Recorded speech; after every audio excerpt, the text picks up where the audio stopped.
Iskandar Idrus resmi mengundurkan diri dari Ketua DPW PAN Provinsi Maluku Utara. Pengunduran diri ini ia nyatakan secara terbuka. Iskandar Idrus mengatakan keputusan Ketua Umum DPP PAN Zulkifli Hasan tidak mempertimbangkan aspirasi dari bawah. Kalau Mas Boy, Anda melihatnya dari PAN sendiri apa yang terjadi? Benar ada belah bambunya, ada kemungkinan itu, atau secara internal sendiri memang something happen? Ya, saya melihat memang PAN itu di tengah jalan berada di dalam barisan Jokowi. Jadi masuk dalam kabinet. Itu adalah beban moral politik sendiri. Ketika kemudian PAN secara tegas memilih jalan, nah beban moral itu kemudian sampai pada level paling bawah sebetulnya. Tetapi ketegasan PAN itu kemudian merubah secara pelan-pelan, mengkerucutkan, menguatkan PAN untuk memilih jalan untuk pendukung. Tapi sisa-sisa ini, itu yang kemudian masih muncul di beberapa daerah. Nah, itu yang kemudian bisa jadi dimanfaatkan oleh lawan politik sebagai pintu masuk mereka untuk menarik gerbong sebagian kecil dari PAN. Jadi kalau misalnya tadi disebut apakah ini politik dua kaki, sebetulnya ya PAN ingin satu kaki. Tapi kan setiap manusia yang ingin sempurna ingin dua kaki, Mas ya.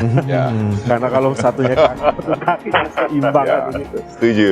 Banyak sekali pengurus bahkan kader partai yang telah mengundurkan diri karena atas kekecewaan yang mereka alami terkait dengan sikap saya secara pribadi, Iskandar Idrus, yang menyatakan mundur dari Ketua Wilayah PAN Maluku Utara. Dan sikap ini sudah saya sampaikan secara resmi dalam bentuk surat pernyataan mundur bertanda tangan materai 10.000 yang sudah saya serahkan langsung ke Ketua Umum saudaraku Zulkifli Hasan kemarin siang jam 2 di kediaman beliau di Widya Chandra, Jakarta.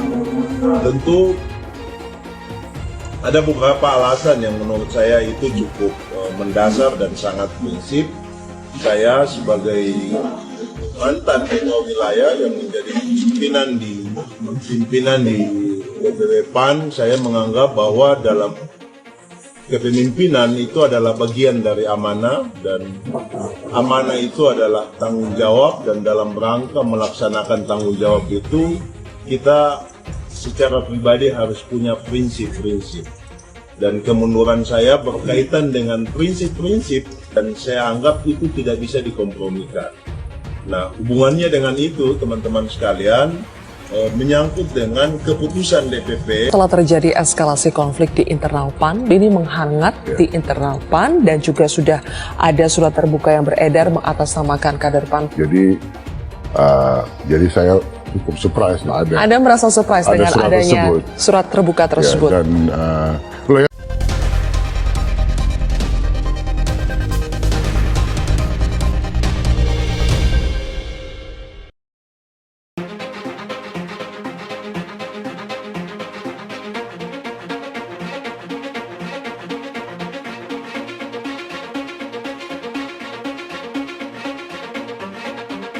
Sekretaris Jenderal DPP Partai Amanat Nasional Edi Suparno buka suara soal hasil survei Lingkaran Survei Indonesia Denny JA yang mengatakan mayoritas pemilih PAN malah mendukung Anies Baswedan maju di Pilpres 2024. Diketahui sebanyak 48,1% pemilih PAN mendukung Anies.